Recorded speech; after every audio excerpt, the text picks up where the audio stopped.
Hey, hi, hello again, it's me, Amy the Baker, back with another video. I already got some stuff set up here because today I'm making Reese's Pieces mini cheesecakes. I got the bases done this morning. Also, you might hear my cat Buttons in the background. He's very mad I'm not petting him.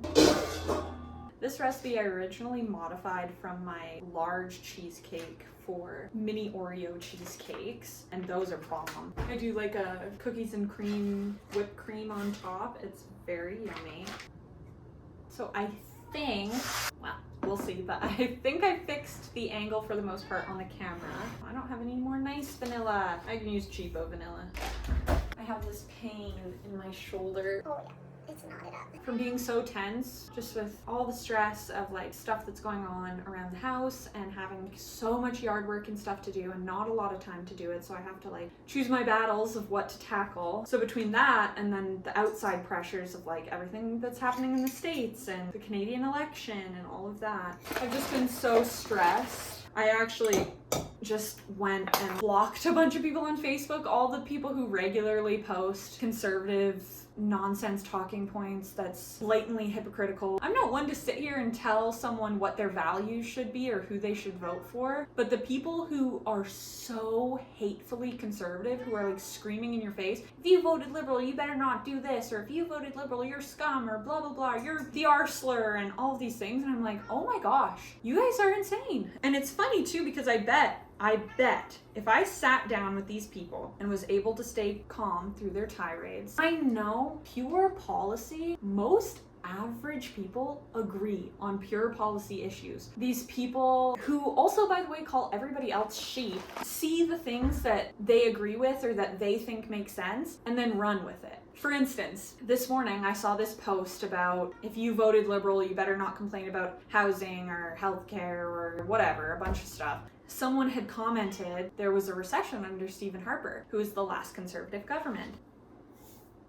And then the original poster goes on this long tirade. I didn't even read it after the first half because I was like, oh, you're just a blatant hypocrite. Because he starts going off about how, well, the recession under Harper was actually a result of all of these other factors outside of Canada's control, da da da da da. Okay, COVID happened. Oh my God, I don't want to sit here and have to defend the government and their actions. I want to be able to criticize them and hold them accountable. The blame game does nothing for us regular people. That was such a perfect example of Excuse for my guy, black and white for your guy. you need to hold everyone to the same standards that you're holding your guy to. So if you're lax on your guy, you better be lax on the other guy. I'm hard on our government. I know that things can be better. Even within the broken system that we have, we can fight for change and for things to be better. But that's never going to happen if we stay divided.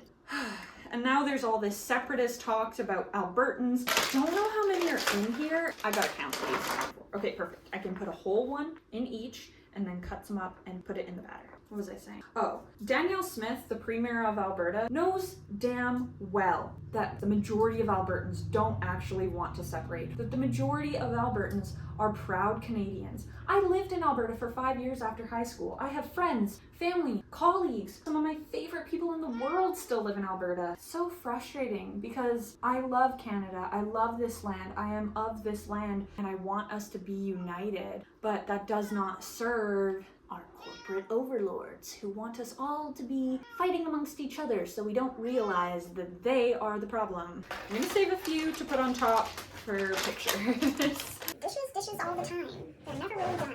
Anyways, I don't want this video to be another whole political video. I cut so much out of my last video just for time's sake. So some of my points are a little bit muddled, but whatever. If you agree, you agree. If you don't have to agree with me.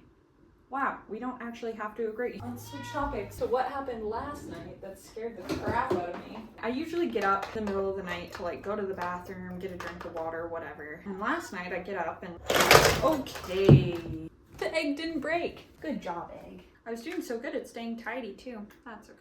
What was I talking about? Oh, last night. I get up, do my do, and then I get back into bed and I just start hearing this like banging around. I kind of figured it was either buttons or like something happening downstairs. So I get up out of bed and it like stops almost, and that confused me, obviously.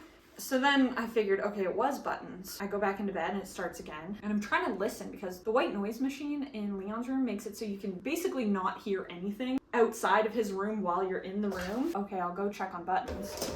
and I go to try to open the door and it's stuck. I cannot open the door more than this much. It's 3 in the morning. My delirious 3 in the morning brain is just spiraling, thinking, oh my gosh, the whole room has collapsed in on itself, because we had this issue with carpenter ants, and yesterday I found a centipede in there.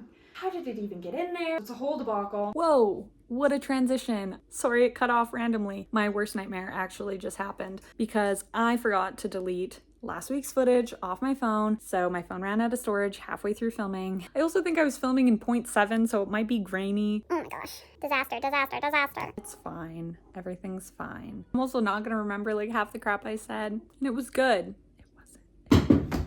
Oh my Lanta. What a day. Leon's here to help me this time because he's up from his nap. I'm so mad. I went to get the ingredients out and ready so I could do it as soon as possible, because it was cut out of the video, unfortunately, but I'm putting in some fence posts and I'm getting one in later. My friend's gonna come help me do that. And so I was trying to get everything ready. I grab 3 large jars of peanut butter from the cupboard and all of them were empty.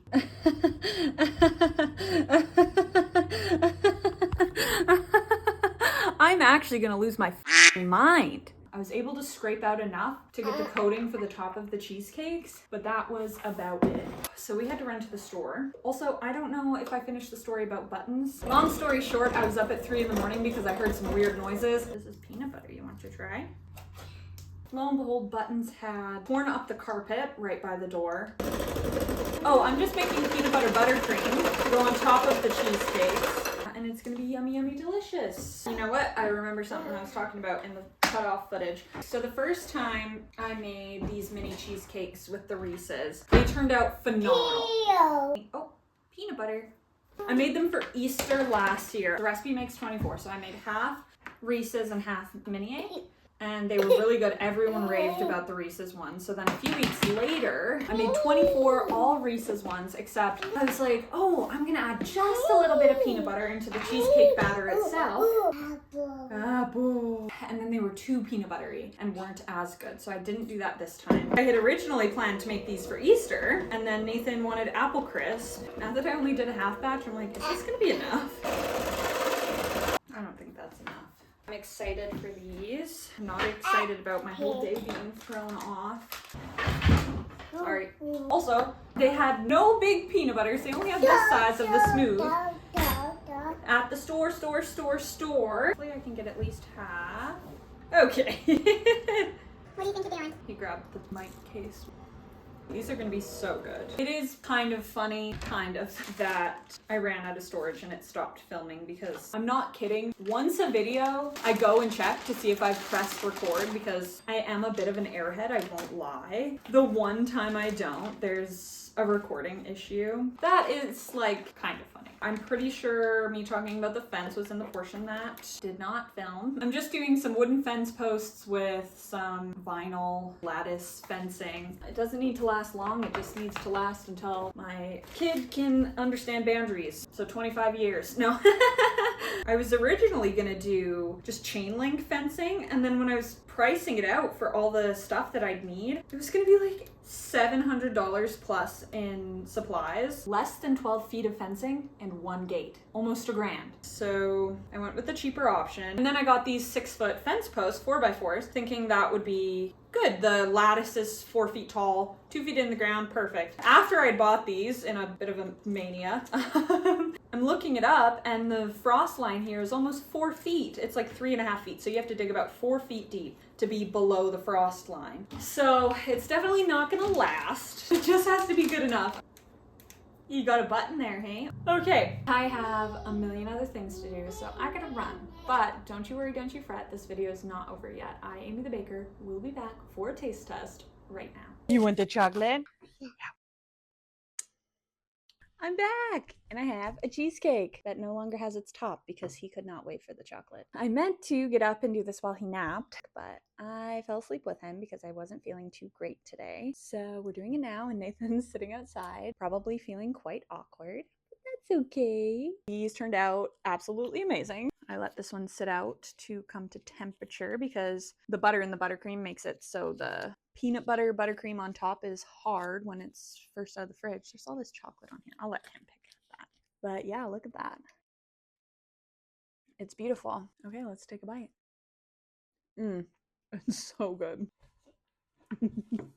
It's insanely good. It's... No. Yes, it is. Oh my gosh. Happy. Yeah, I'm happy. Mama. Mama's happy because this cheesecake's so good. Are you happy because you have chocolate? The only couple things I would do differently is I think the bases need a little bit more butter because they're a little bit crumbly. So I would add more butter to the bases, which I don't normally have this issue with them being a little bit crumbly. And now that they're a couple days old, they're not crumbly anymore either because they've absorbed the liquid. I think if I just did it all in the food processor that it's an immersion blender top and then a food processor bottom. That's why I did that. If I did the whole crust in the food processor instead of like dumping the crumbs into the bowl, I think that would help as well. Yeah, because then the butter would be distributed evenly. You're probably messing with my mic real good. Do you want to go outside with Daddy? And then I would also do just a smaller amount of buttercream because the ratio of buttercream to cheesecake isn't the best. But I do love the peanut butter buttercream, so I'm not complaining. But just in a general sense of being like the perfect cheesecake. I wish I had one of those. You can get these piping tips that make this sort of shape, but then there's a hole in the middle. And if I had one of those, I'd do that. And then I'd put my peanut butter caramel that I make in them. And then they would be the most insane cheesecakes in the world. It's like so good. I can hear him out there calling for me. Just last night, he had grabbed my sandal. Nathan had said, "Oh, you have mommy's sandals?" He just started saying, "Mommy, mommy," and he had never, I was always mama, and now I'm mama most of the time, but now he's calling me mommy too, especially when Nathan's around. And I actually cried. Like, I could not stop crying. I was like, my baby's gone. I have just a full-blown toddler, and I've accepted that for a few months now, but that was just another one of those milestones that I didn't expect would hit me so hard. I love cheesecake. Probably one of my favorite desserts. Sorry about the quality of the video at the start, and also just sorry about all the filler words. I tried to cut out as many as I could, the likes, but you know, all of that. I have been so stressed and tired and all of the things, which does not help the brain to speech ability, but I managed. Okay, last bite. The central air just turned off, and I realized I went and turned off the white noise, I went and turned off the bathroom fan, didn't think to turn off the central air, so it was probably going in the background the whole time. Oh my gosh. One day I'll figure out this videoing thing. No, I won't. You get what you get with me. That's going to conclude the rant and ramble session at the end of the video here. If you made it this far, here's your gold star. Thank you for watching. Like the video if you liked the video. Comment down below what kind of chocolate bar you would turn into cheesecake. Subscribe if you haven't done that already, and I'll be seeing you guys again in the next one. Peace. I'm just standing here with a knife.